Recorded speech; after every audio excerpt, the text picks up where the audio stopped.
And that money that we spend didn't just fall from heaven. We thank heaven for it, but it came out of taxpayers' pockets. That's why I get so irritated. Irritated is the wrong word. Angry. When I find out that people take advantage of the American people's generosity. It makes me want to knee someone in the groin. It just makes me furious. And I think the American taxpayers feel the same way. What I'm about to tell you, Mr. President, let me apologize in advance, is deeply disgusting. I mean, it is clown world on steroids. And when I first read about this, Mr. President, I read it a second time because I experienced slack-jawed astonishment. And when I read it a second time and I realized it was true, I just wanted to run away screaming.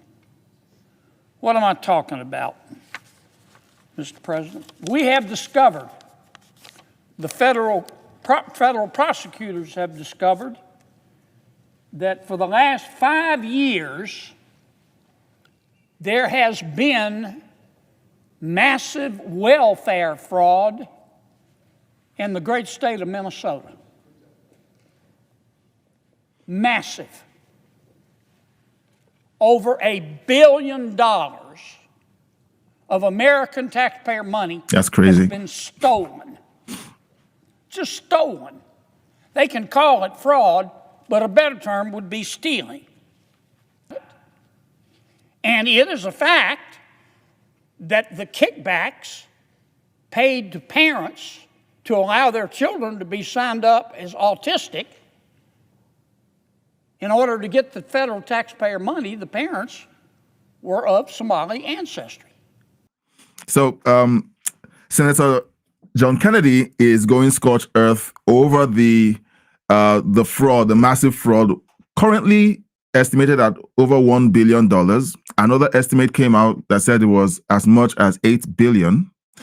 And we are watching closely because he's about to say something that's really important, that politicians from Minnesota were complicit. It doesn't give me any pleasure to say that, but it is a fact.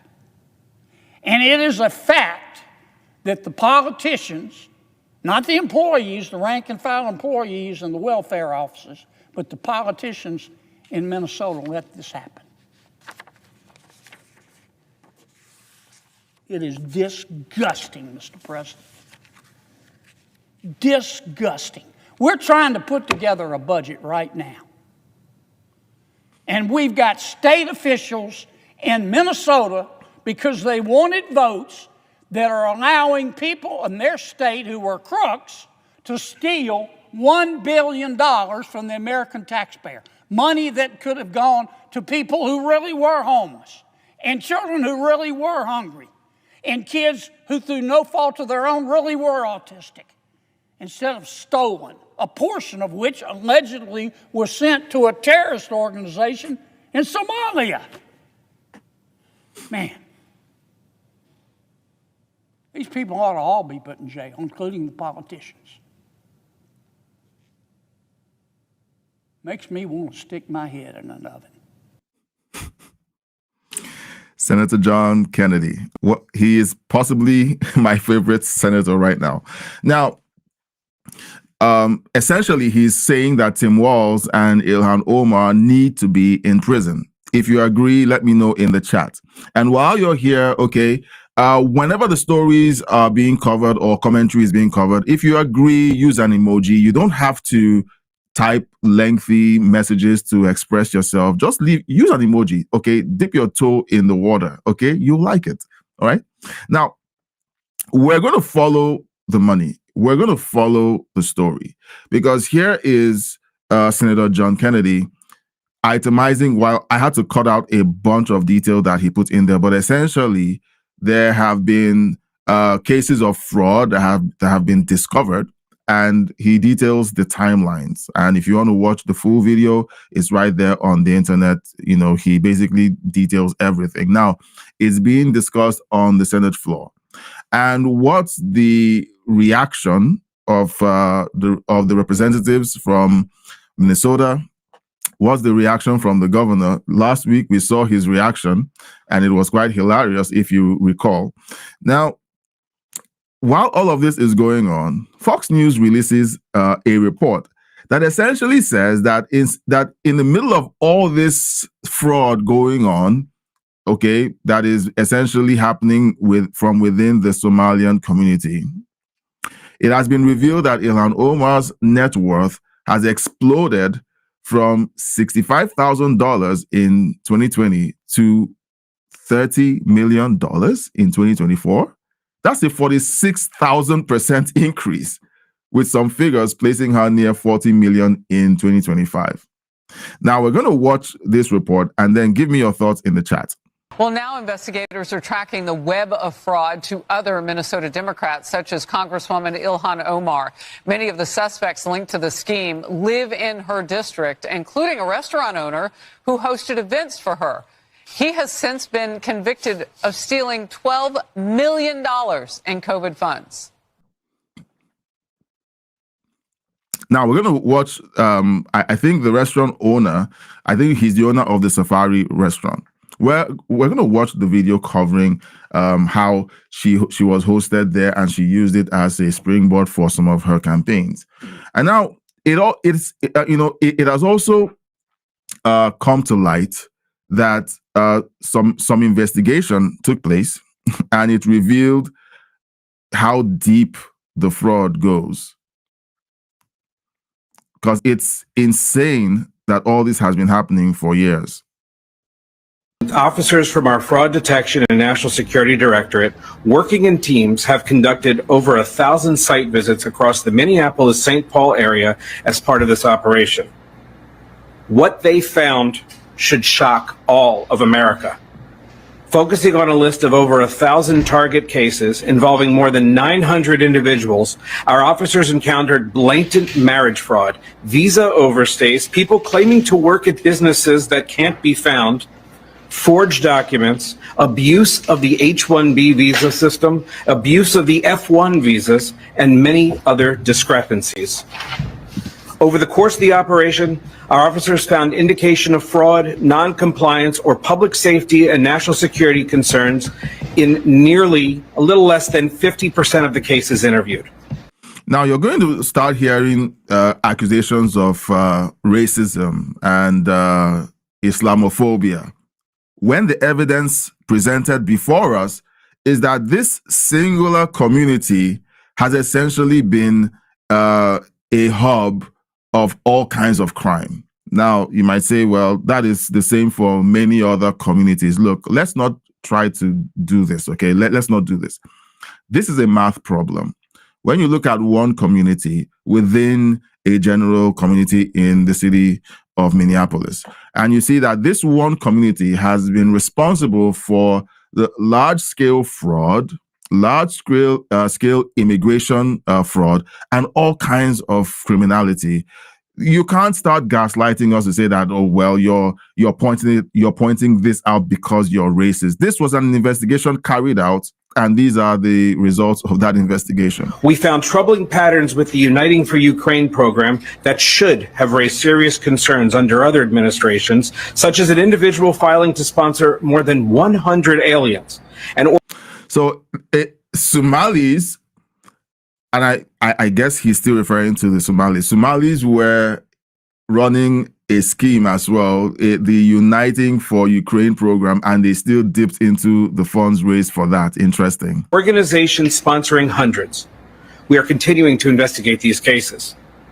Some of the other troubling cases that our officers found. In one case, officers identified an alien who had overstayed his visa waiver, who was the son of a known or suspected terrorist on the no-fly list. He had previously been found to have engaged in marriage fraud, which resulted in the denial of several immigration benefit requests. He was arrested and is now presently being returned to his country of origin. In another, an individual admitted to obtaining a fake death certificate in Kenya for just $100 to prove he was no longer married. In reality, his wife is alive, living here in Minneapolis, and is the mother of 5 of his children. And incidentally, he has another wife living in Sweden with whom he has an additional 3 children. In another, these guys are spawning like tadpoles. Okay, like, I don't mean to be crass or insulting, but they just give birth to children. And you know what? Later in this video, we're going to show you why. We're going to show you why. Okay, just stay tuned. It turns out that this is a pattern. That this pattern that we see in the United States is actually happening elsewhere in the world. We're going to see it. Okay, just stay tuned. Another case, an alien entered the United States without inspection in 2023. Was released by Border Patrol. The alien married a U.S. citizen while in removal proceedings and was interviewed at the Minneapolis-St. Paul USCIS field office just last week, where both he and his American spouse, stated under oath that their marriage was legitimate. The USCIS officers conducting the interview were suspicious. The site visits were authorized the same day. The American spouse ultimately that afternoon admitted the marriage was fraudulent and entered into solely for immigration purposes and withdrew her petition for that alien. This type of same-day action for interview, from interview to site visit has... Now, well, again, we see that investigations are happening and lots of stuff are being revealed. Now, Representative Jason Lewis, former Representative Jason Lewis, and I guess it's former because of this video, exposed $100 million worth of fraud in Minnesota's child care subsidy program, involving primarily Somali-owned daycares with fake enrollments, kickbacks, and cash shipments abroad via the Minneapolis airport. Sorry about that, tongue-tied for a bit. And this was a video that was taken, I think this was 2017 or 2018. So this isn't something that only started a few weeks back when this was highlighted. This conversation has been happening for years. So have a listen. Situation in my home state of Minnesota where we've got a number of daycare providers that are openly violating federal and state laws and regulations, taking money for personal use, using the money to set up a fraudulent child care client, and then providing a kickback has been reported. This is a major issue. There are allegations that, well, not just several, you've got 23 child care or daycare centers either closed or under investigation. The fraud may go as high as $100 million. Now think about that. In fiscal year 2018, Minnesota received $120 million in federal funding. The state contributed about $50 million in matching and maintenance funds, and we may have a fraud case of nearly $100 million. This is back in 2018, guys.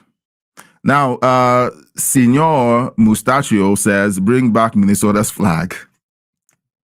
Look, the Minnesota, very soon, look, we're going to play some really aggravating videos. Okay, so keep your chats coming. Okay, if you can't type, if you're at work, just leave an emoji. All right, leave an emoji. All right, an emoji will do. Okay, just an emoji, just a tip. Okay, now you have these kinds of things going on for years.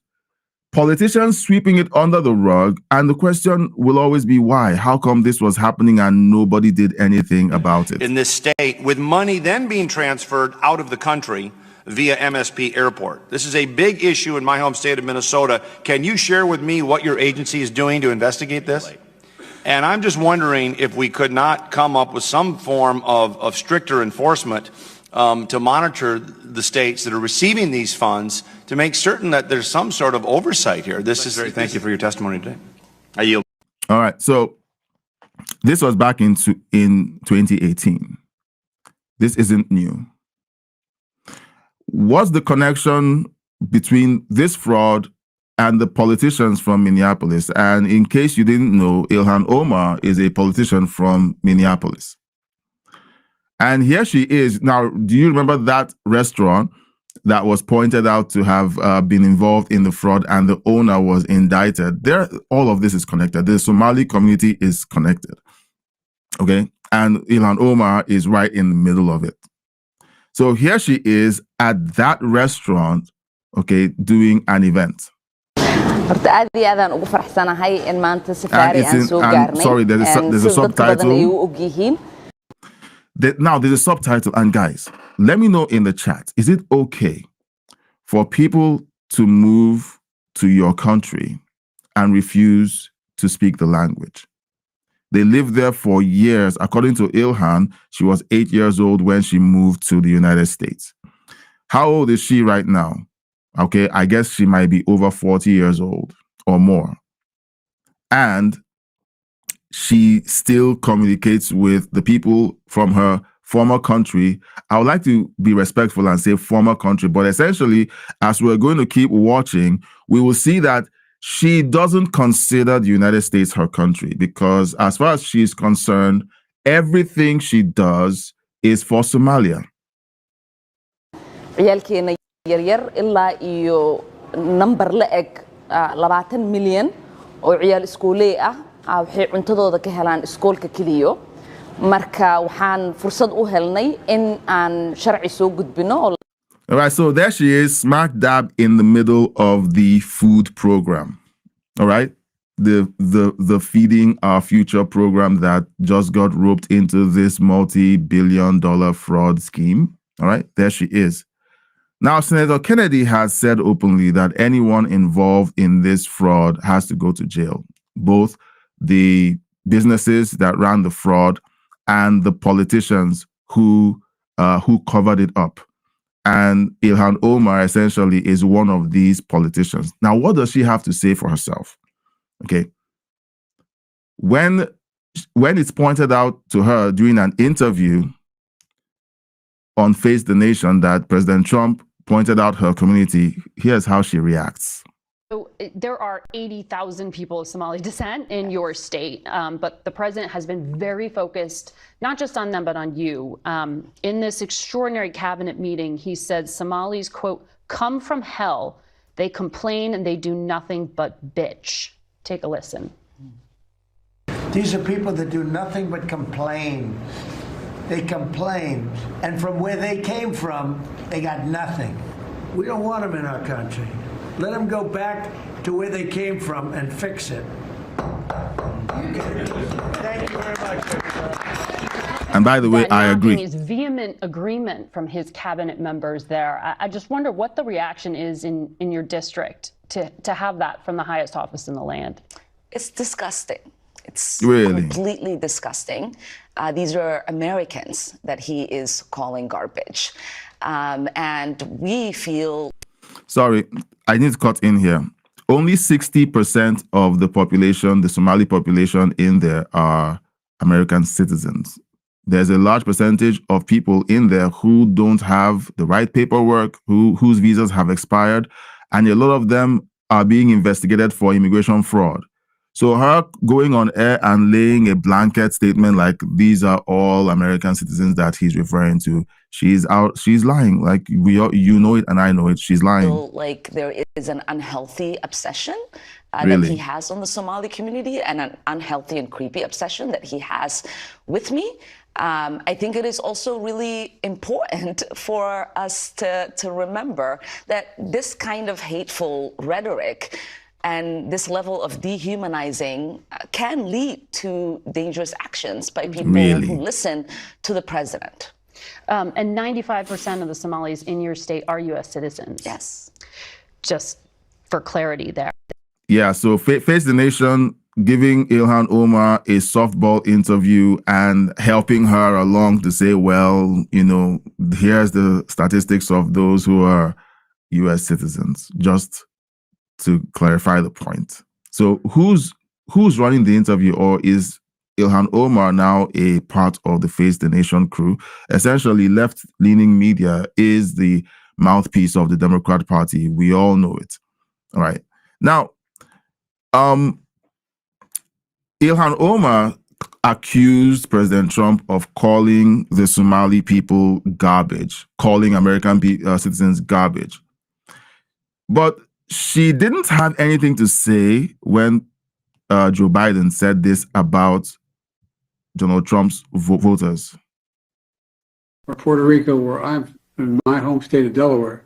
They're good, decent, honorable people. The only garbage I see floating out there is his supporters. Yeah, she has tons to say when President Trump expresses frustration about the insane corruption happening in the Somali community, accuses him of calling them garbage when he didn't use those words. You see how they gaslight the American people? They gaslight everyone. People who don't have the time to do the kind of research that I do.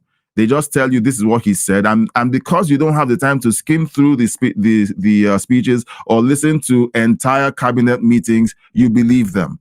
So she essentially, on top of all of the nastiness happening in Minneapolis, she adds to it, slandering President Trump and saying that he called American citizens garbage. Meanwhile, we have it on record that Joe Biden did that, and she just basically, is just like, well, she doesn't act like she saw that. Now, Jenny says Donald Trump is a great president, and she put in a lot of heart emojis. Thank you, Jenny, for that for that chat. Thank you. And like I said, just engage. Just let me know your thoughts as we go through the story, and do your best to keep the chat in line with the story. Now, while Ilhan Omar is throwing her tantrum, all right, it has been revealed that Tim Walz, Keith Ellison, the AG of Minnesota, were the ones who led Democrat states in suing the Department of Agriculture for trying to determine how many illegals were on welfare. They're protecting the Somalis, okay? So let's listen to this. And the Democrats will continue to abuse it. They sued the USDA for simply asking them to tell them how many illegal aliens are on the programs in California and New York and these other states. They sued them. You need to take account of what people are doing here in each party. The leaders and the President of the United States, we are trying to get government to work more efficiently and effectively for the people, and we are getting stopped and hindered by political games by Democrats. And that's why we're so frustrated. Yeah, so this is what the Democrats have been up to. They've been exchanging votes for money or access to commit corruption. Based on everything that we've seen, that's essentially what the lay of the land looks like. All right. Now, with people acting like this, do you think that they are on the side of the United States of America? Ilhan Omar, in the last interview, essentially was saying to President Trump, you're talking to American citizens, but is he really talking to American citizens? Here's the former Prime Minister of Somalia saying the quiet part out loud. Now, yet again, they always speak to themselves in the Somali language. And there's a subtitle. So watch the subtitle to see what he actually says, because he essentially says the interests of Ilhan Omar are not with the American people, are not with Minnesota. They are not with the city of Minneapolis. No. The interest of Ilhan Omar is that of Somalia. Have a listen. إلهان معها قضية إلهان معها قضية مينيسوتا معها قضية غير مريكان قضية إلهان وقضية صوماليا.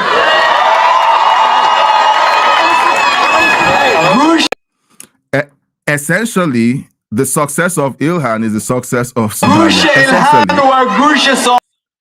This is crazy. Okay, how is this being allowed to happen? How are people who are not loyal to the American people allowed to be in Congress? It's almost like allowing somebody faithful to an enemy country to be in government to subvert the agenda of the country that they are working for. Okay? Ilhan Omar is there to serve the interests of the Somali people, according to the former Prime Minister of Somalia. And there she is in the background. There she is in the background, smiling and nodding her head. That is exactly where her loyalties lie. Now, there's also the habit that Ilhan Omar has of attacking anyone who is connected to President Trump. And in this case, Stephen Miller is the next person she's about to attack. Stephen Miller put out a statement saying that people should learn to assimilate. And whenever you have these people who come in in large groups into a country, they don't assimilate, and that creates problems. And Ilhan Omar's response is not, well, he's right, because historically that's what happens. It happened in ancient Rome. It's happened in many countries. Okay. And I think it's happening here too. So we have to learn how to assimilate. We have to tell our communities to assimilate. But what does she do? She calls Stephen Miller a Nazi. And Stephen Miller, if you don't know, is Jewish. I want to ask you about something else that the architect of the president's immigration policy, Stephen Miller, said. On Thanksgiving Day, he posted, "No magic transformation occurs when failed states cross borders. At scale, migrants and their descendants recreate the conditions and terrors of their broken homelands." What do you make of this argument of failure to assimilate and sort of ruining America? How do you understand this? I mean, when I think about Stephen Miller and his white supremacist rhetoric, it reminds me, yes, it reminds me of the way the Nazis described Jewish people in Germany. And, you know, as we know, there have been many immigrants who have tried to come to the United States who've turned back, one of them being Jewish immigrants. We know the way that And Stephen Miller is Jewish, remember. The way that people were described who were coming from Ireland, Irish immigrants. We know the way in which people were described back then when they were Italian immigrants. And to me, you know, we're yes, of course, ethnically Somali. We are in this country as Americans. Yeah. We are citizens. We are productive part of this nation, and we will continue to be.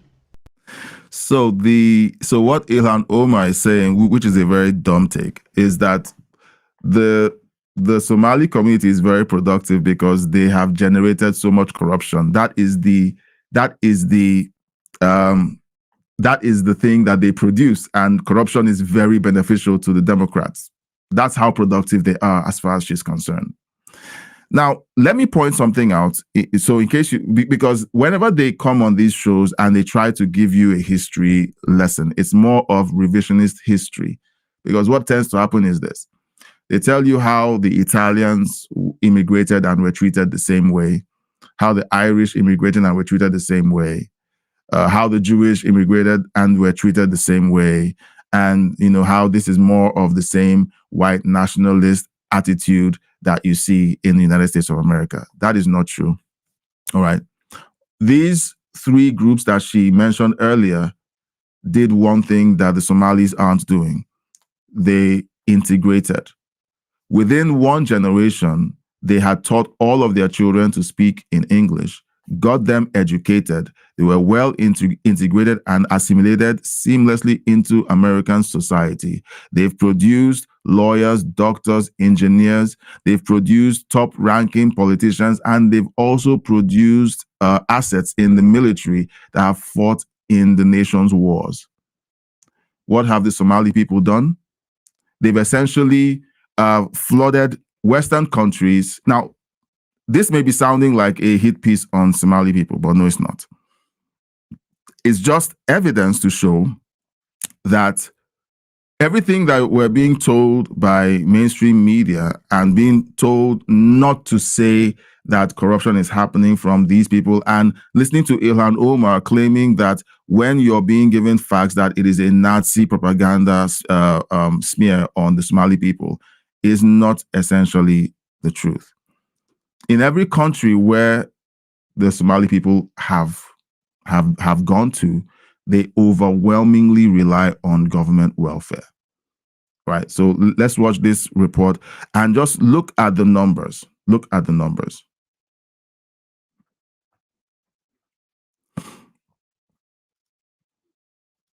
One second. Sorry about that.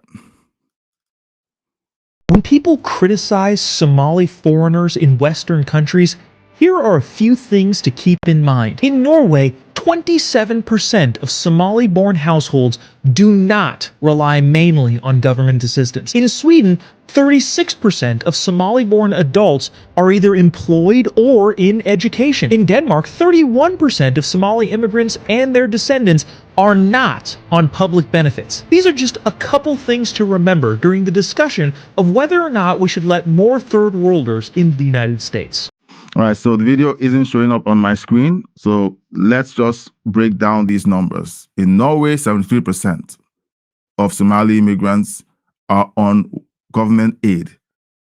Sweden, 64% do not have jobs or education. Denmark, 69% of Somali immigrants are on public benefits. And in America, 88%. Look, guys, I always say this is a math problem. And whenever you have a large group of people flood into the country, they don't have an education, they refuse to learn the language, they refuse to assimilate, they insist on dressing the way they choose to dress in order to differentiate themselves from the regular American society. They decide that they're going to remain as a separate identity because when politicians try to, pander to them for votes, you need to speak to them in their language. These aren't immigrants, all right, guys? These are not immigrants. These are people who are in your country essentially wanting to change your country into the country that they came from. That's essentially what we see, right? Now, there's a Somali-born rep who basically has said the quiet part out loud, that the Somalis are there to essentially discuss things that concern Somalia. I'm going to try to play this video, and if it plays, then we'll go on with the story. If it doesn't, then we're going to just jump into the chat and have a conversation around this. Now, if you're watching, all right, leave an emoji, leave your thoughts about this story, all right? There's tons to talk about. We went through a weekend. There's lots of things that happened over the weekend, but this is the thing that floated to the top. Because do you know what? They don't want you and I taking a closer look at this. Did you know that this was a conversation that started happening all the way back in 2018? Did you? They would have you think that this is a Donald Trump obsession. Ilhan Omar would have you think that all of the information that's coming out right now about this community, that essentially is on 88% of the population is on welfare. They are not productive. They are not a net positive to the American community or the communities where they live. How come we're being gaslit to believe that that is the case? Right. So I'm going to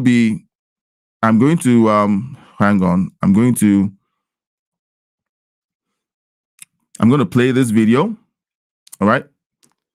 And then you be the judge of it.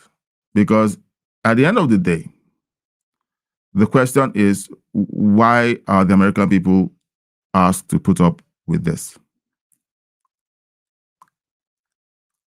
Again, subtitles.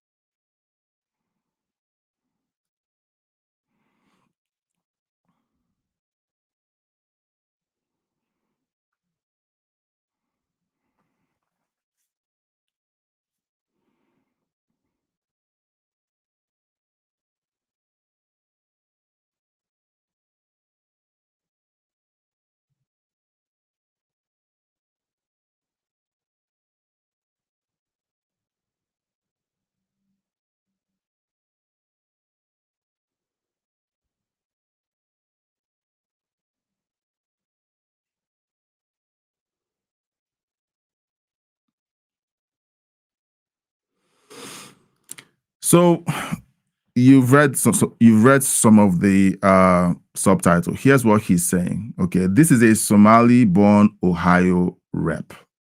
Okay, his name is Ismail Muhammad, and what he just said was that we have Ilhan Omar representing us. What does that mean, guys? Isn't he supposed to be concerned about what's going on in Ohio?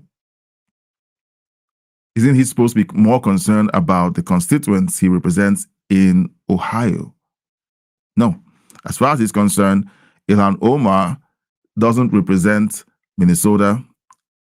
He doesn't represent Ohio. They all represent Somalia. Now, let me know in the chat, all right, why you think the United States is putting up with this. It doesn't make any sense. This is insanity. We've gone through Senator John Kennedy blowing a gasket and essentially demanding that everyone involved in this fraud has to be arrested and go to jail, including the politicians. And that includes Ilhan Omar. Ilhan Omar is on TV essentially claiming racism for the focus on the crimes being committed by this community. Now, don't paint with a broad brush. There are people in the community who are there genuinely to be a net positive to the United States. So forgive me if it sounds like I'm painting with a broad brush. However, when you look at the reports that we've covered already, we see such a blatant disregard for American culture, a blatant disregard for law and order and the rule of law. These people have stolen over $1 billion from the American taxpayer. We've seen a history and a habit of people from Somalia moving to Western countries and essentially becoming a burden on the taxpayers. All right, what are we missing here? What are we missing here? I think it's up to the countries where they live to do what needs to be done. Before I immigrated, I needed to show proof that I could, that my family could fund itself and not become a burden on the taxpayers. And that's what we had to go through. We went through a process. So I don't know how people like this were allowed to come into the United States and then become a burden on the taxpayer. And it's okay. In fact, if you point it out, you're racist. If you point it out, you have an obsession with Ilhan Omar. It's insane to see this happening, but we need to call it out. We need to discuss it. Now, as always, please consider putting your thoughts in the chat. If you can't chat because you're at work, it's fine. But you can leave an emoji. You can leave it. And don't forget to hit the thumbs up icon to let YouTube know that you're enjoying this content and that people like you should be told about this content. That's what that button does. So give it a thumbs up. And even if you give it a thumbs down, it's fine. All right. You make sure YouTube doesn't show it to anybody who looks like you. Okay. And when I say looks like you, who basically has the same preferences like you. All right. Now, we're going to be engaging in the chat. We have a lot of conversations that are coming up, and some of them are, we are responding also to chats from other stories that we've covered. All right. So we're going to dive straight in. So don't forget to let your thoughts be heard. All right. We're going to be reading everyone's chat. All right. Now, William Bloomer 2115, he's reacting to a live stream we did on Tim Walz. Remember, Tim Walz is the governor of Minnesota, and this is where the fraud is happening. Tim Walz was melting down about people driving by his house and calling him a retard. Okay, and then William Bloomer asks, "Are they yelling tampon retard?" Well, I don't know.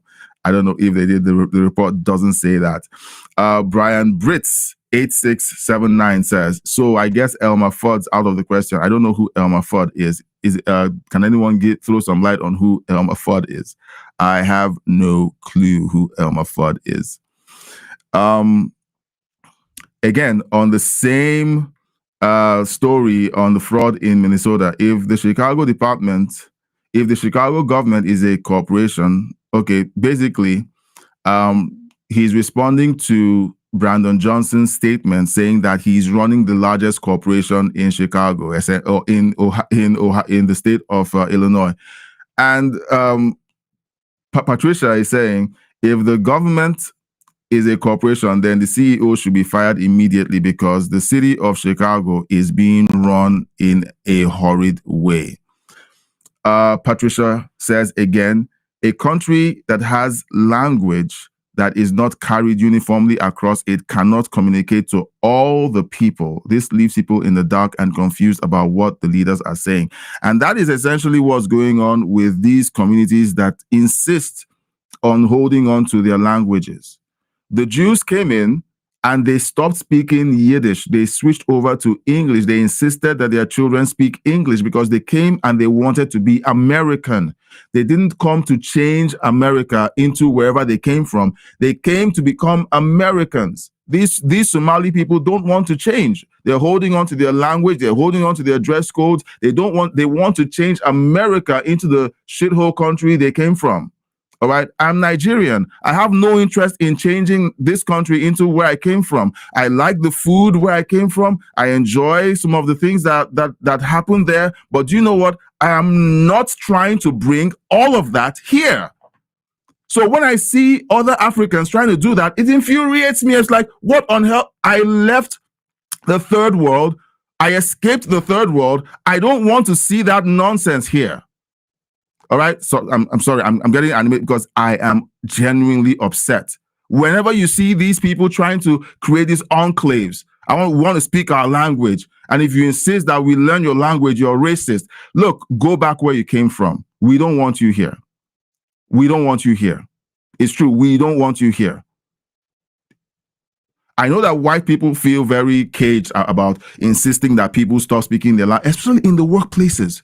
Whenever you have people from these countries in workplaces and they start speaking the language and no one else understands what they're saying, yes, you can extend grace to some of them because they struggle to express themselves. But when it becomes a culture where they speak the language and no one else understands, it is concerning. And that is why some of these countries are low trust countries, because they have different tribes with different languages, and sometimes they carry those changes or differences in languages into transactions, and people don't trust it when they don't understand what is being said. That is what contributes to a low trust society. So guys, just learn the language, guys. I think anyone who campaigns in a language that is not English should be disqualified. I think so. Patricia says, if the Chicago government, oh, sorry, I went the wrong way. I picked the the previous comment. Patricia says, China uses this to an advantage that no one group in China can understand another because they have so many dialects.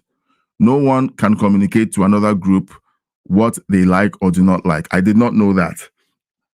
Thanks, Patricia, for letting me know that.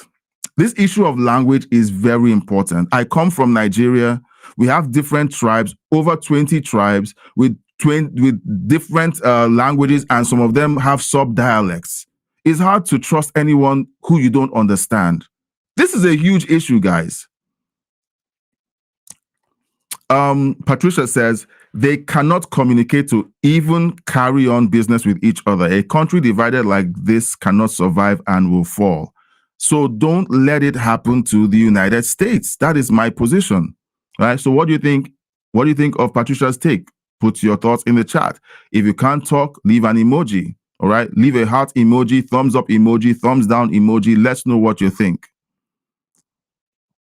Patricia says, tribalism can be understood in the West as the same that Europe faced when it was ruled by feudal lords who hated everyone else. They fought each other constantly until countries formed under one leadership, until the countries formed under one leadership. And even at that, you still had some of these sub-tribes that insisted that they wanted to keep their languages. That is why Ireland and Scotland kind of lagged behind when the rest of Britain was surging forward. Eventually, they kept up. If you listen to the lectures of Tom Sowell, you see how he breaks apart the fact that language is a huge factor in whether people succeed or fail within communities or within an economy. And then the sad thing is that now, when people fail because they refuse to assimilate, it's called racism. They claim that someone is racially profiling them. It's insane.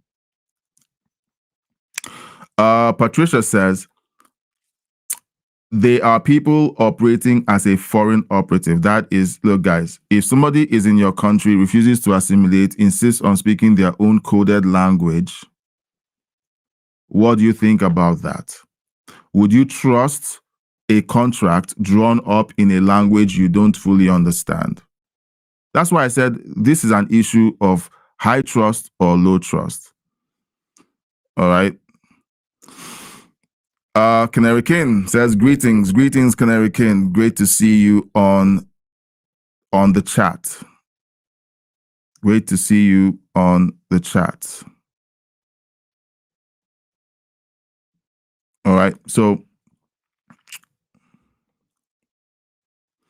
again, Patricia says, you are saying what a lot of people in America are saying. We see people who want to damage America's laws to fit their own beliefs from a foreign land that they ran away from, not willing to stand up for their own land. And that is the truth. Look, guys, there's no, right now, and I've said it before, there's no other country like the United States of America. And I don't think there ever will be, because the factors that created the United States of America don't exist anywhere else. All right. And there's no free world to create unless you want to create a new continent at the bottom of the ocean and create a new country there. Okay. With people who speak the same language, share the same societal norms, and observe the same Christian religion. Okay. The US Constitution was written for a moral Christian people. I think that's what Tom Jefferson said. So it's not compatible with another group that is not Christian and moral. It is not. You can't take the US Constitution elsewhere and force it to work anywhere else. It will not work. You may have the letter. We have a constitution in Nigeria. It does not work. The Nigerian citizen has no rights. We have no rights. And when you try to insist on your rights, you get snuffed for it. Next comment. Patricia says, they will only use our laws and constitution against us to get what they want. That's why the constitution is built for a Christian moral society, because people who are Christian and moral will not use the constitution as a tool of power against the people who are like you, being ruled by the constitution. The Democrats have been forcing the Constitution to begin to be used like a tool. And that is not what the Constitution is meant to be for. It is meant to protect the American people. It is meant to protect the people against big government. That is the essence of the Constitution, but they continue to push back on the purpose of the Constitution. Patricia says, I said it. Okay, now this is a comment on the drug boats that have been sunk by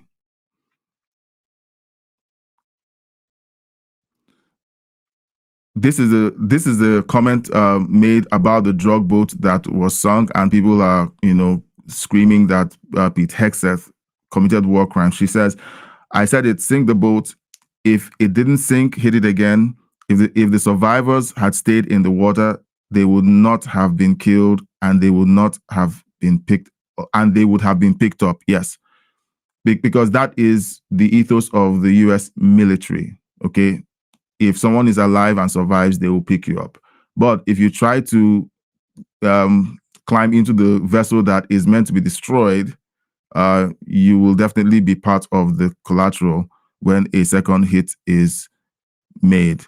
Canary King says Nigeria has a constitution. Yes, Nigeria has a constitution, and sadly, that constitution there was a constitution written in 1989, and then there was another constitution that was drafted, which the government has refused to ratify.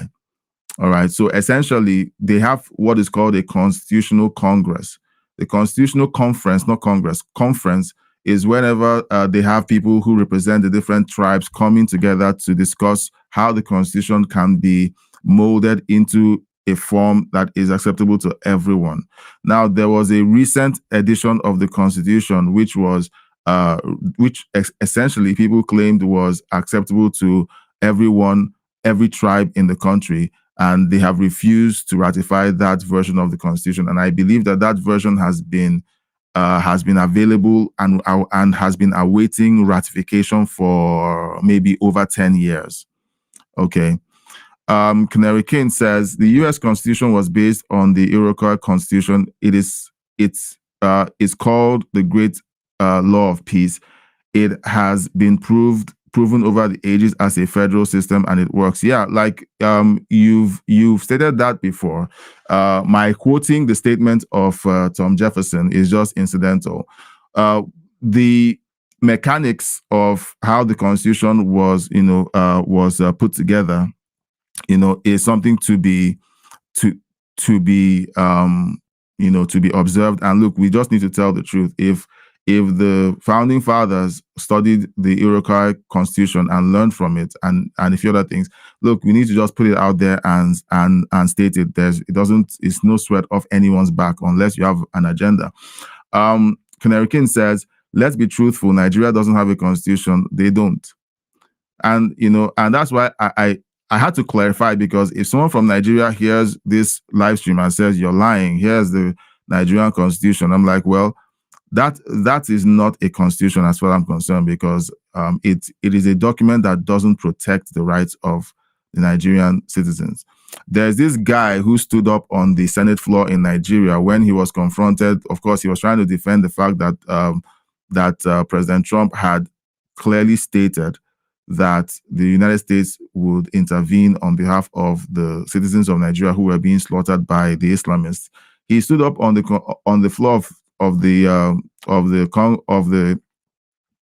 National Assembly to say our constitution doesn't agree with the government persecuting any religious group. Yeah, you guys just read a piece of paper, but what is in action in the streets is very different from that piece of paper that you just read from. They claim that that there's a constitution, but the constitution does not protect the Nigerian citizens at all. For your information, George Washington and Ben Franklin were Masons. Yeah, it's something that has been said, and I have a friend, who sent me a photo on. I think he posted a photo on Facebook. Didn't send it to me. Posted a photo on Facebook. He's a Catholic. And he posted a photo where he was being sworn into the Freemasons. So I'm not going to try to attack or defend it. It's just out there. Okay. So let's see more comments. Patricia says, a lot of Americans were killed on ships that were torpedoed by German submarines, and we were not involved in the war. It took the Japanese hitting Pearl Harbor to force us to confront both the Germans and the Japanese. Meanwhile, yesterday was the anniversary of Pearl Harbor. So we want to remember those who lost their lives. And of course, it was essentially a trigger to bring the United States into the fray. Ukraine is the result of people allowing a major country attack and take land from Ukraine, land they had no right to hold. Okay. Is it land that Ukraine had no right to hold, or land that the Russians have no right to hold? I'm trying to figure out that particular spot in the comments. Now we have the same major country full on creating war against Ukraine. Okay, I can see that. All right. Again, feel free to let your thoughts be known in the chat. Okay, we're essentially trying to catch up with the comments from the chat and also from the comments section. So we are bringing all of that in here and trying to react to those comments. CNN thinks that because, Patricia says, CNN thinks that because they can speak fast, that they have a high IQ. when they are low functioning people who could care less about common sense and history. That is very true. That is very true. Canary King on Ukraine. The Ukraine issue was fumbled by Biden. Yeah, everyone saw it happening in real time. And Democrats want to pretend that that never happened. They're like, nothing to see here. Let's pretend nothing happened. Patricia says, Obama's people were sent back into the White House for Biden's administration. Yes, Obama was calling the shots and his people were carrying out the orders with the auto pen. So since Canary King is saying that the Ukraine issue was fumbled by Biden, could we also say that the Ukraine issue could have been Obama's fault as well, since he was pulling the strings in the background? Let me know in the chat. Let's keep going. Patricia says Obamacare. Okay, they're trying to bring in this 3-year ACA, and I said that I'm suspicious of that ACA bill. And of course, we found out that the Trump administration is planning a rewrite, and the Democrats are trying to head him off from fixing healthcare, because if Trump succeeds in fixing healthcare within the next 3 years, that is it. The Democrats don't have anything to run on.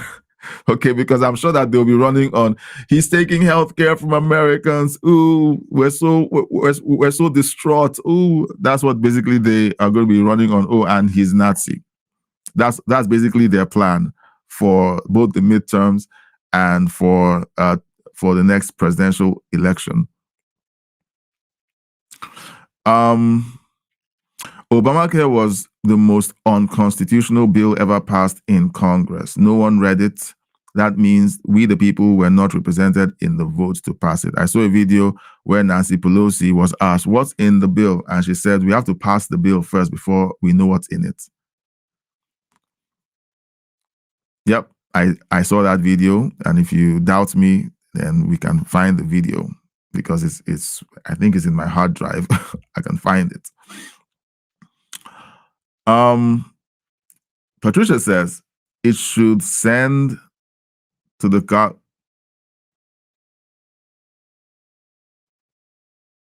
it should be sent to the garbage bin and burnt, the entire 4-foot tall stack. They have denied people their medications that keep them alive. Yeah, that is what people are saying about Obamacare. Patricia says heart patients, people with diabetes, people with rare diseases and disorders, people with seizures, all denied their life-saving drugs with no explanation given. That is horrible. That is horrible. That's massive fraud, because the government is paying for this, subsidizing it, and you still don't get the health care you think you're paying for. And Hakeem Jeffries wants you to believe that reforming it is taking healthcare away from Americans who need it. People are dying. Patricia says death panels made the decision on which people were given which prescription drugs. During that time, people were going to emergency rooms to receive their doses of medications that saved their lives. That's crazy. All right. Now, if you're hearing comments that you agree with, you can give a thumbs up, you can give a thumbs down, you can talk about what you think about the comments or the chat. Okay, react to the chat, respond. All right, this is your show. This was at a cost of $700 plus per dose. Yikes. Get rid of it and go back to the best system ever and fix the pricing that has always been hidden from patients. Now, President Trump has created Trump RX. So most of these life-saving medications are now available for Americans to buy almost at cost, or at least lower than the generally available cost. So already President Trump is making moves that's frightening the Democrat Party when it comes to healthcare. They know what's coming and they're trying to head him off. Canary King says, I'm a bit concerned that Trump is getting sidetracked. The China threat is real. I agree. Canary King says, are we still rebuilding our industrial manufacturing infrastructure, or are we getting sidetracked with fishing boats in Venezuela? I believe that the Trump administration should be able to walk and chew gum at the same time. I think there are things happening in the background with the other things, the other issues. Everyone in the Trump administration is not focusing on one thing. What tends to happen is that the news cycle focuses on something significant happening and pretends like nothing else is going on that is positive for the United States. So I would say what I think is that the Trump administration is actively working on all of these things. And I don't think he's being sidetracked. I think all of the other agendas are still at play. That's what I think. If we find out that that's not the case, then we can begin to revisit this conversation. Patricia says, when the people at the front of the January 6th crowd started attacking the police barricade, I heard people screaming that it was Antifa doing the attacking, and I don't doubt it. I don't doubt it. You know, whenever the leftists pull out January 6th, it's as if they can't wait to use it. It's as if they knew what was going on. And they just knew that this was a setup. Because who was it that spent most of the summer of 2020 attacking police, burning down businesses, looting businesses, burning cities down? Who? Was it conservatives? Was it Republicans? Or was it leftists and Democrats? You know the answer. Okay, you can put that answer in the chat or in the comment section. You know who did it. Now, to wake up and say, well, it was these other guys. It's like when I did the live stream last week where someone came up to claim that the pipe bomber was a Republican. And I'm like, look, I never talked about which party they were from, but if you want to go there, where's the evidence that Republicans do stuff like this? They barely don't. You talk about white nationalist extremists. Okay, fine. Point them out. But they are always fringe. Okay, it is not the mainstream, right-wing party. So they want to push this, and essentially, I have heard as well that the January 6th was an op, and that people who rushed the police were essentially Antifa disguised as MAGA supporters. They wanted chaos so that they could, blame the Republicans or the MAGA Republicans for the chaos. Canary King says, Trump's attention is very valuable. I'm concerned that they are taking him off the mandate. Those people around him have their own agenda. True. Everyone has an agenda. Everyone has an agenda. You have an agenda. I have an agenda. I try to make my agenda simply telling the truth. Okay, I just want to try and keep it as simple as that. Canary King says, Rubio and the Florida Cubans are really rabidly focused on Latin American politics. Cuba, Venezuela, El Salvador, Nicaragua, that's nice, but we can get back to rebuilding. But can we get back to rebuilding our manufacturing sector? Again, I believe all of that is still happening. What I want to try to do is to have a broad focus on what's going on across the board. All right. I want to be able to look at everything that's going on across the board and to cover the stories as evenly as I can. All right. So that's what I try to do.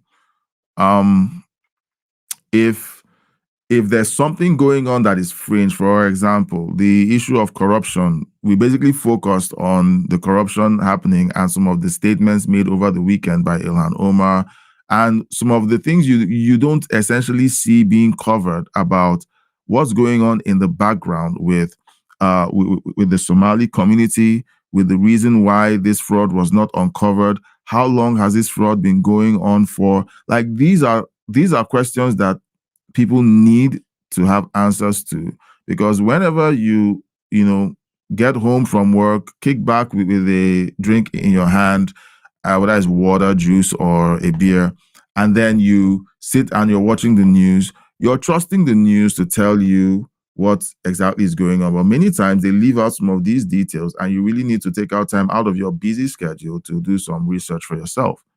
And essentially, not everyone can. And that's why, I try to kind of piece these stories together. I could simply do what the networks do and do commentary. But sometimes I do commentary, but other times I want to kind of do a deep dive and say, okay, here are the breadcrumbs. Here's what you need to keep your eyes on. This is why this story matters. And that's basically what I try to do today. King says, when the US couldn't manufacture face masks during the pandemic, it was sad that our manufacturing was brought to its knees. Trump has the right strategy to bring back our manufacturing. And I believe it is being executed. But if we see in the next 6 months that there's no movement, then we can, call them out.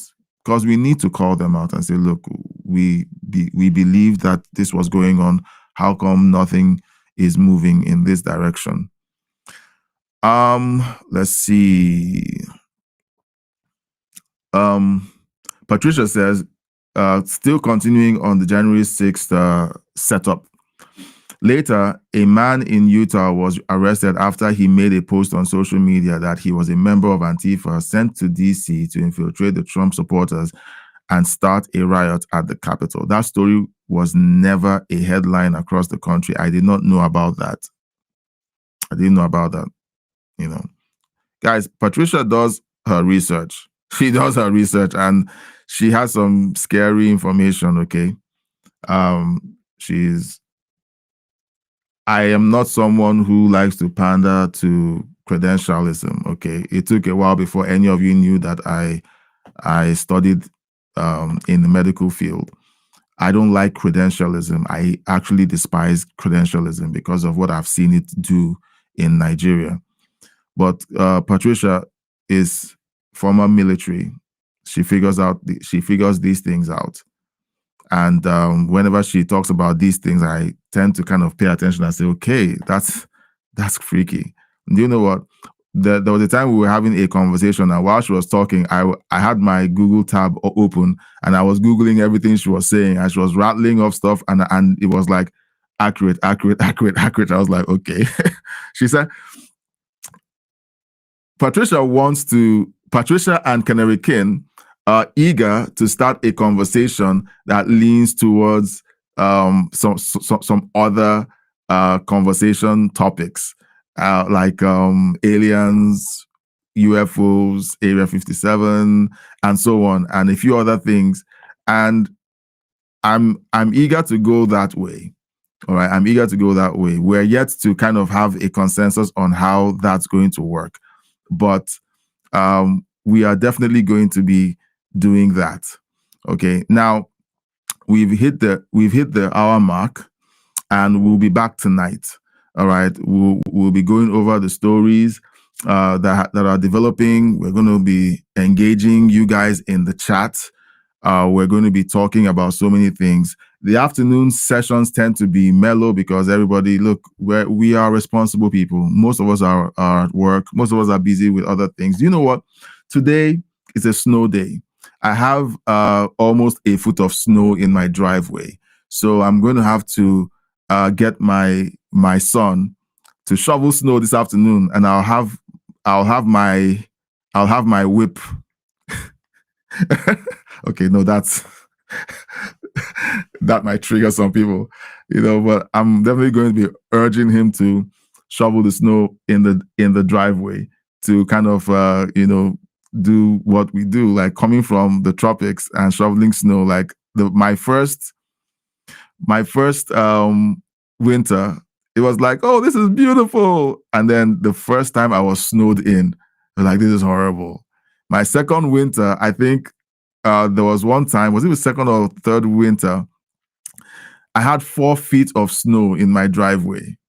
And I had to shovel all that out because my son wasn't big enough or strong enough at the time to do that. Now he's almost as tall as me, so I can put him to work. All right. He's eating my food, staying under my roof, not paying rent. So the least he can do, is labor. All right. But okay, well, yeah, so there's lots happening for a lot of us, but as conservatives, we always want to take care of business.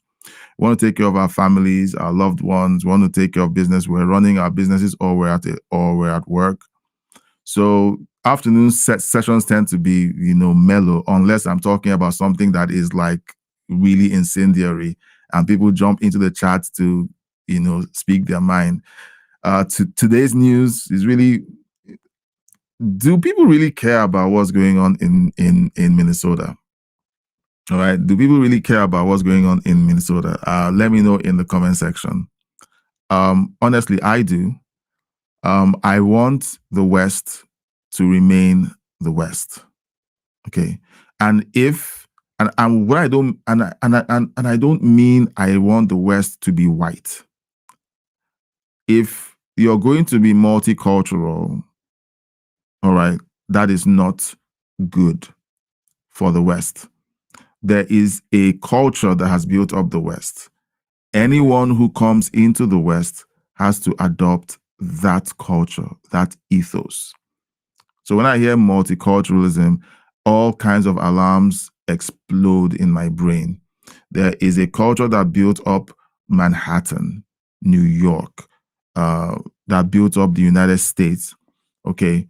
And I'm talking about the good culture, the work ethic, the central singular language, Christmas, where you celebrate Christmas and nobody is coming with their camera and singing Allahu Akbar in the middle of the Christmas lighting ceremony in order to tell you, look, you can't do anything to me. I have videos of that happening. So the culture has to be preserved.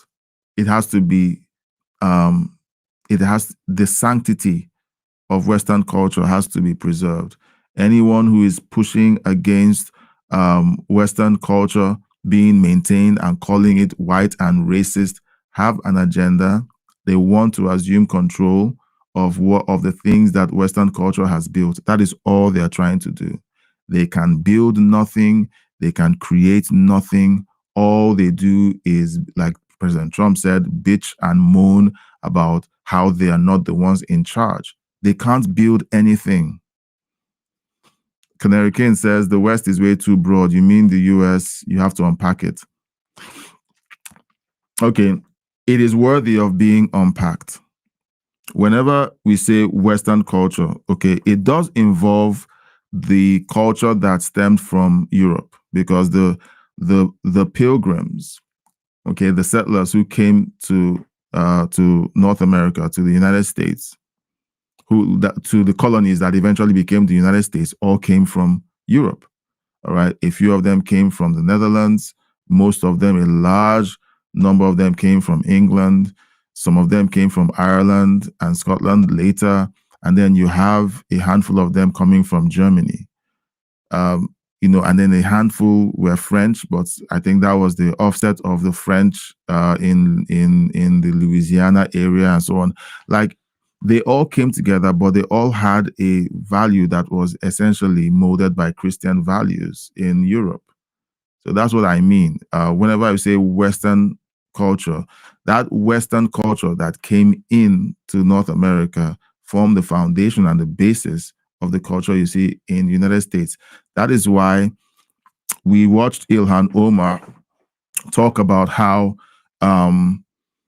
she talked about how the Irish and the Jews, and I think she mentioned the Germans, if I recall correctly or not, the Italians came to the United States and, you know, assimilated and everything, but she leaves out the fact that these people came from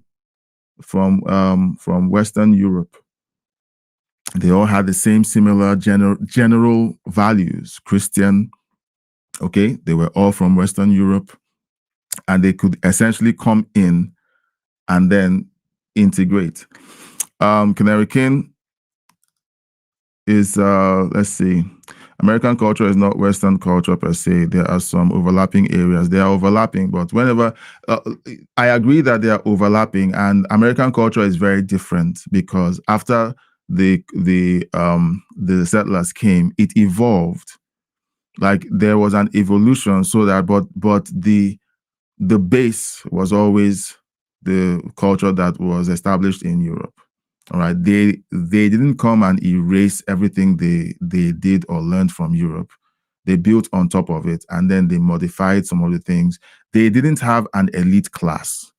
All right, they abhorred the elite class, and that culture still exists within the United States ethos. People in the United States tend to abhor the elite, and that's why whenever politicians go out there to pander for votes, they always come up with, you know, I'm an everyman, you know, I was, and some of them lie, like Gavin Newsom claimed that he was poor, and you know, everyone knows that he's not poor. Carnegie said, no, the Pilgrims were escaping European culture. No, they were escaping persecution. They were escaping persecution. Okay, they were called the Puritans. Okay, they were called the Puritans, and then they were escaping persecution of the crown, essentially. And then they moved over to the New World. Okay, now let's see. Ilhan, Omar isn't a philosopher. She's not. She's not. Canary King says, no, your theory isn't backed by the fact about American culture. No, we're saying the same thing. Canary King is pushing back yet again, and I'm not going to bite. I'm just going to say, yeah. I'm just going to say, yeah. We always land at the same place like we just did just now. Boom. He says, Canary King says, yes, escaping persecution of European culture. Canary King lives in New York, by the way. All right, so he knows, like, New Yorkers have this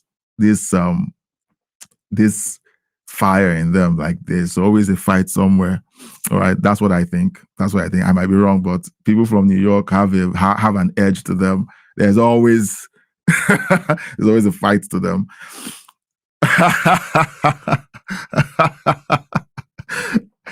Yeah.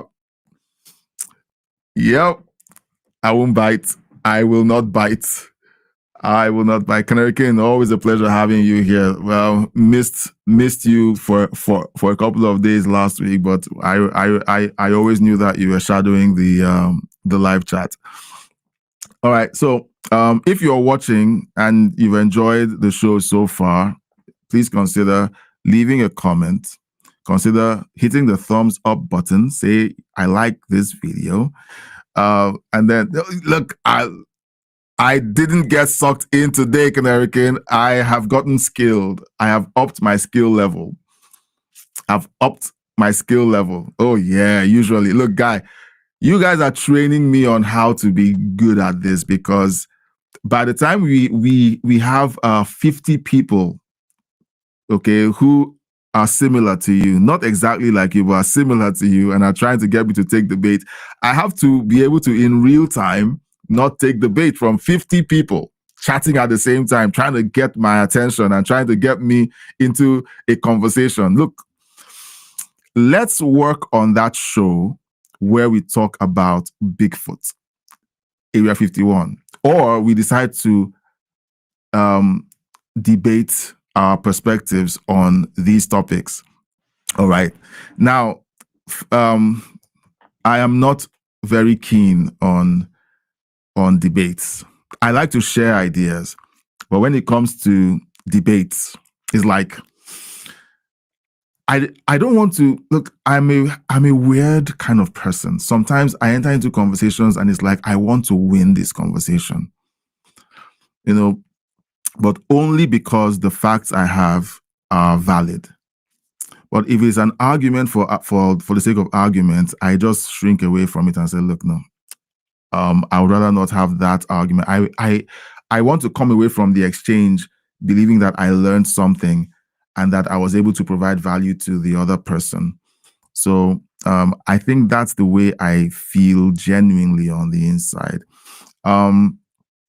Canary King says that's exactly right. I guess you're referring to when 50 people like you are in the chat, or is it when we set up the unique show? Now, I was about to invite everyone who's watching after the fact or who's watching right now, consider following, subscribing, liking the channel. Hit the thumbs up icon to tell YouTube, get more people like me to see this dude's video or this dude's live stream. It would be great. Now, if you're watching after the fact, I would love to have you while the live stream is ongoing. Consider joining us while the live streams are ongoing. Whenever we go live at noon Eastern and at 9 p.m. Eastern. Now, to be notified when we go live, please consider hitting the subscribe button and the bell icon. The bell icon is very important because it lets you know once I go live. You get a notification and you see when I go live. And it keeps you up to date whenever new updates are posted in the community section of the channel.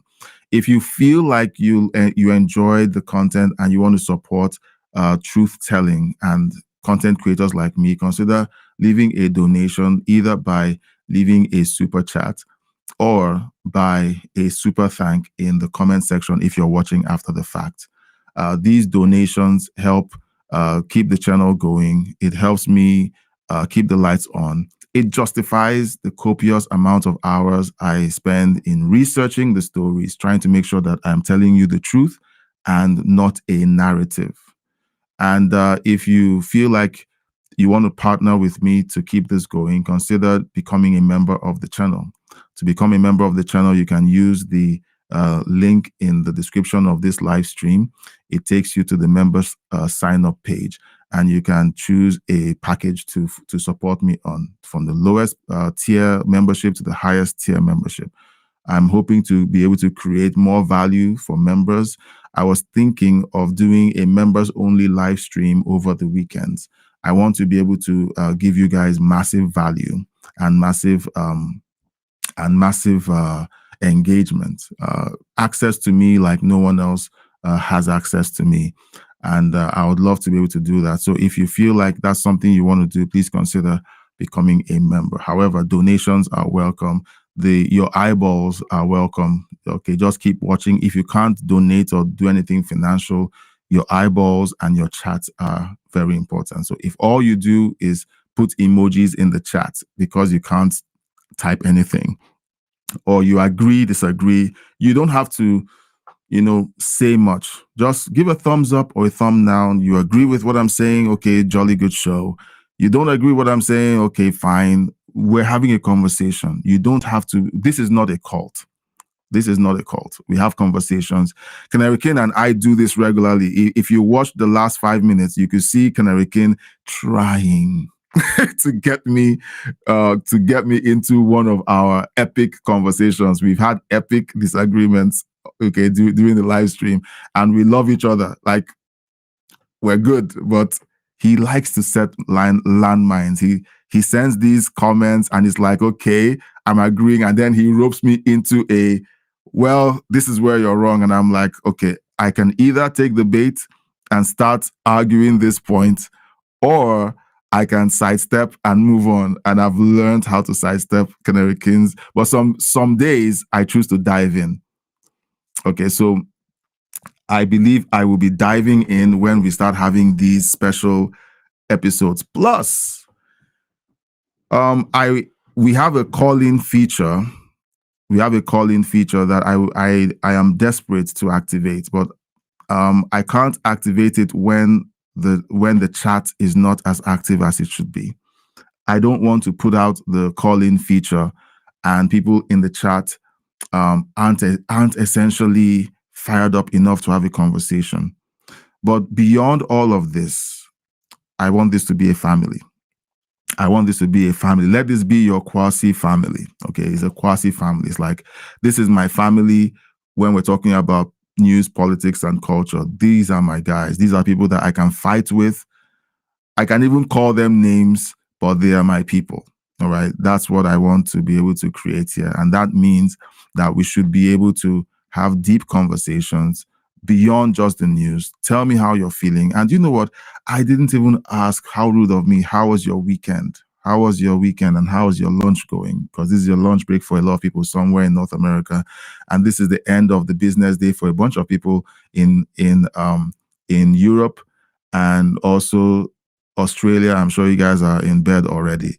So I want this to be somewhere we can talk about stuff. Okay, if you're going through stuff and you just want to say, hey, I've been going through this, keep me in your prayers, leave it in the chat. All right, guys, don't just stick to, like, we talk about the news because the news is important. It's important, but why do we talk about the news? It's because of our families, our children. Some of us have investments and we're like, this crazy decision by the government is about to nuke my investments. All right, talk about it, and then we kind of go through those seasons together. And speaking of personal, before I go, all right, since I am urging you to be personal, I am my mother is getting buried. The funeral for her is happening in January, the first weekend in January, and I cannot make it. I can't make it because I can't leave the country. My paperwork is still being processed. My permanent residency is still being worked on. I can't leave the country. I can't be there. So many months ago, she died in March. She died on the 1st of March. I've told this story several times. And several times I've told this story, you know, it's been very emotional, but I think I'm healing, you know, a lot better now. So she died the 1st of March. Preparations for her funeral have been ongoing for most of the year. It has shaped her passing has shaped a lot of what has happened for me this year. And what I would say is, you know, you guys just, if you pray, okay, keep me in your prayers. I haven't been able to do as much as I would love to support in the preparations for her funeral. Canary Kane says, my condolences. Thank you so much. I haven't been able to, I've told my story and I don't want to give you any sub stories or anything. And the truth was that for a while, last year when she was still with us, she was going through, she was advancing in dementia. She lived in the United States for many years, and then she got sick. She didn't have healthcare coverage. It was too expensive to care for her in the US, and she was sent back to Nigeria to be cared for by family in Nigeria. At the time, I was in Nigeria, and family took care of her. And then we had to leave, and we left, but we kept supporting. And at one point, the YouTube channel became something that I was working on to provide extra funds to send back to her to take care of her. And by the early part of this year, so in November of last year, I decided, okay, I was going to use the revenue from the YouTube channel when it got monetized, because at the time it wasn't monetized. So I began to take it seriously because I needed to raise money to care for my mom. I began to work harder on the channel. If you go back and look at the videos that were released during that period, you see that I released a ton of shorts, a ton of videos, because I was now working on getting the channel monetized so that I could raise extra funds to send home for the care of my mother. By December 24th, it was monetized. The first check from YouTube came, I think it was February. I think it was either January or February. The first check came in. And there was a time when I made a healthy, sum from YouTube. And then I sent a bunch of it back for her care. After she died, I stopped making videos because I was grieving. I didn't understand what was going on, but I just stopped, and the channel plummeted, performance plummeted, and so on. Now, why am I telling you this? I'm telling you this because at one point, the thing that drove me to kind of monetize the channel, at first it was, I'm doing this because I want my kids to learn how to respond to the news and politics. In the middle of that, I needed to take care of my mom because bills needed to be paid, and I wasn't making nearly enough to do that. I needed the channel to make money.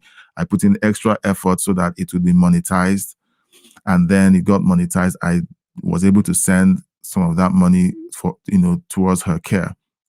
After she died, I lost all motivation to keep creating videos, and for almost 2 months, I didn't create videos, and the performance plummeted. There was a time when the channel was getting over 100,000 views a day. It plummeted to less than 100 at one point because I wasn't doing videos at all. That is YouTube for you. I sent out a post to the community and said, guys, here's what's happening with me. I'm grieving. My mom passed, and I can't make videos. And a few of you responded and says, we will be here when you get back. And you guys have been here, and I'm grateful. So for the last 6 months, I have been trying to rebuild the channel, and then we switched over to live streaming every day. That is how we got here. Now, I'm kind of giving you the backstory because now that I'm making a call for support and everything, it is because it is important now for me, because the motivation now has gone beyond that to my paperwork is being processed, but I can't hold down a 9-to-5. I worked as an analyst for 3 years, and for almost 3 years, let me be accurate, for almost 3 years. And now I can't get a job because I don't have the paperwork. So this is more like my full-time job that I can legally do until then. So I have a mortgage to pay. I have, I could jolly well say, look, if YouTube is not making any money, I have to, if I got my paperwork today and it's like, okay, I need to get a job, I would have to switch over and begin to do work at either a Walmart or cut grass because I have to provide. I have to do things or position myself to provide, okay, for the family. Now, if this is boring for you, that's fine. It's okay. But if you understand what I'm saying and what this entails for me, it means, like I'm saying, if you want me to keep doing what I'm doing and you want to support me and encourage me to eventually do this full time, like you get to see me now at, twice a day. If in the end I need to cut it by half and say, okay, I need to do a 9-to-5, it's going to mean I'm going to have to stop working on YouTube and divide my attention between a 9-to-5 and YouTube. If circumstances change and it's not conducive to even do a daily evening live stream, it will demand me reducing the number of days I live stream. So I don't think it would be great for me to reduce the number of live streams that I do. I personally don't want to need to reduce it down to live streaming in the evenings twice a week. All right. I've gotten so used to hanging out with you guys, and I hope you guys have gotten used to hanging out with me. So that's why I'm saying, all right, the financial support from the donations, from the memberships, need to be called for. I'm like, I need to say this. I need to talk with you guys and let you guys know this is where it's at, and I need your support. So in spite of all of that, I opened up with I haven't been able to support as much as I can. If you feel like you want to support the funeral arrangements for my mom, I haven't been able to do much of anything for the last 6 months towards the funeral preparations, and I feel horrible about that. If you want to put up some donation and say, look, we want to support your mom's funeral, okay, let me know.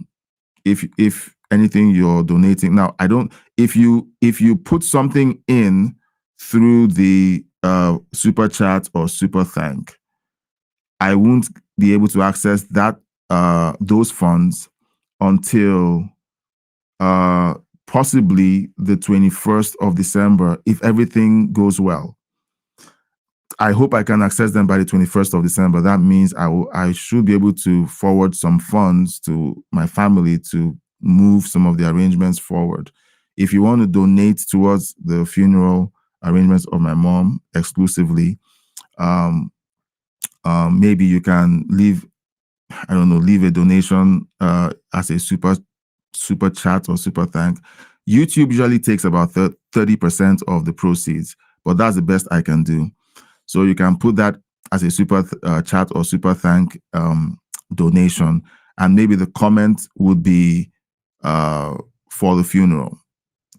I'll have to do some accounting to identify which ones go towards the funeral, and I'm going to let you know how much was raised, and I'm going to definitely let you know that it was sent. I've never done anything like this before, and that's why I'm sounding so super awkward about it. So I don't, and this was not planned. This was not planned. All right, this was not planned. And in case you guys are wondering, I don't have hundreds of people who are watching me right now. So it's like I'm speaking to a handful of people who have stayed till the very end of this live stream, or who have joined at the very end of this live stream and are listening to me right now talking about something that is not the thumbnail or title. This is just us talking, and I'm just trying to just tell you, okay, this is where my headspace is at. I could ignore the fact that this funeral is coming up and I can't do anything, and I'll just fold my hands. But this is my 9-to-5 job, and currently it is not generating nearly enough in views to allow me do what I feel like I should be doing to support the arrangements for my mom's funeral. So if you're watching in real time, consider leaving a donation. YouTube donations are more secure. I'll let you consider doing that on YouTube, even though YouTube is going to grab a 30% chunk of the donations. If you just want to support as a member and you want to sign up as a member, use the link in the live stream video. Just go down to the description and you see the link for donations. You see the link for joining the membership. This is really and if you do something, if you say, okay, I just did a membership, I did, leave a chat and say I joined the membership just to support your channel. Or if you did a donation using the link in the description, say I donated towards the funeral. Right now, I'm not talking about myself, even though I definitely need the assistance personally, but I just want to see what I can do in these last few days. The funeral will be the first Saturday of January. Let me just make sure I have the dates down. First Saturday in January. Sorry, just all this is not planned. I just felt like I'm talking with my people, so I'm just going to let you guys know what's up. So that's the 4th of January. No, that's 2025. Sorry, that's the 3rd of January 2026. So that is an update with me. I have a lot going on. This year has been like going through a crucible, and to be honest, I think I have been numb for most of it. I have been numb for most of it, and maybe occasionally whenever I talk about my mom's passing and immigration, because that played a part, and people think that I'm shilling for the Trump administration because it doesn't affect me personally. My mom had to leave the country because she couldn't afford healthcare. So whenever Hakeem Jeffries jumps in front of the microphone and tries to weaponize that, I get really cross. Okay, so that's really part of, like, I get passionate about these things, not because I hate people, but because these are things that my family has experienced and gone through. So in the end, who knows, maybe on the 3rd of January, I might break down and the whole thing will hit me. I'm not going to be physically present in Nigeria for the funeral.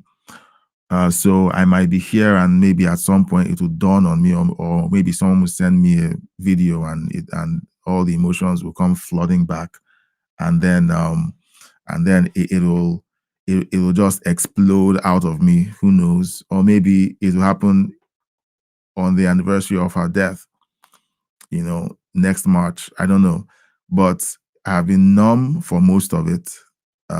Occasionally, I've wept during the live stream.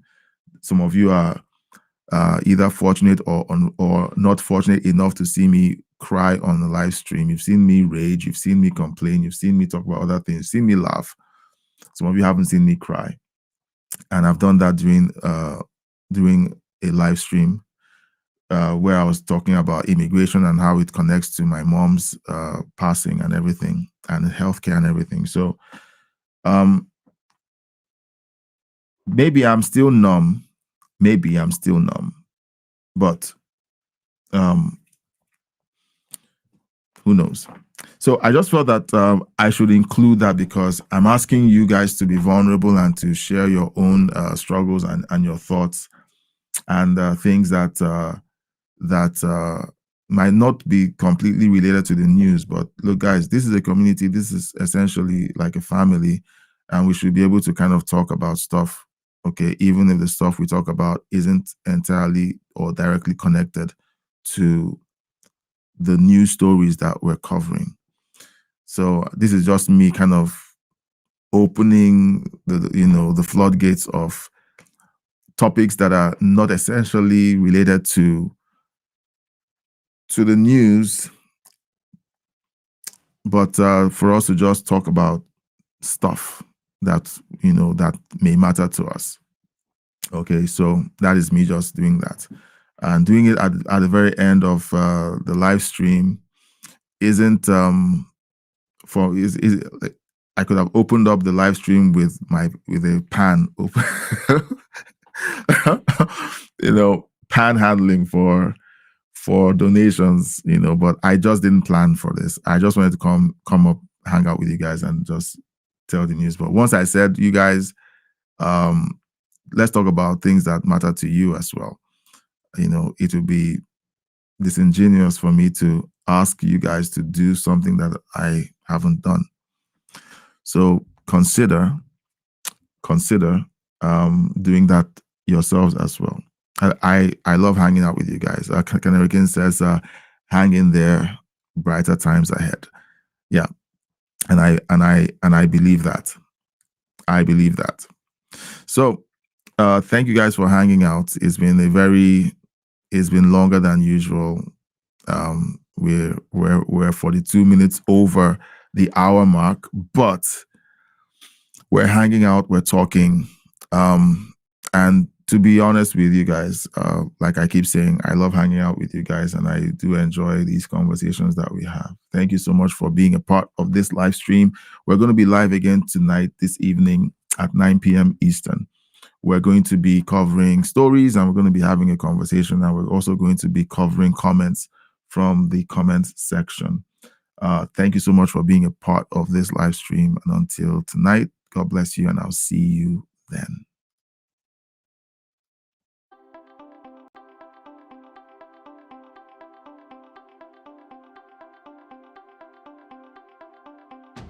Welcome to Headlines and History, live news reactions and your views. We're about to go live soon, so grab your spot and get ready for a sharp, balanced take on today's biggest news stories with a dash of historical insight. Stay tuned. Each week, we tackle the headlines that matter: politics, economics, global events with a balanced lens. We'll react live, tie today's stories to historical moments, and spotlight your views in the chat. From trade talks echoing the 1990s to crises recalling 2008, we're here to unpack it all. Your voice drives the show. Share your thoughts or historical parallels in the live chat, and we'll dive into the best ones. It's news, context, and community all in 1 hour. We're moments away from launching headlines and history. Stick around for live reactions, historical nuggets, and your chance to chime in. Hit the notification bell, prep your comments, and let's make sense of the news together. See you soon.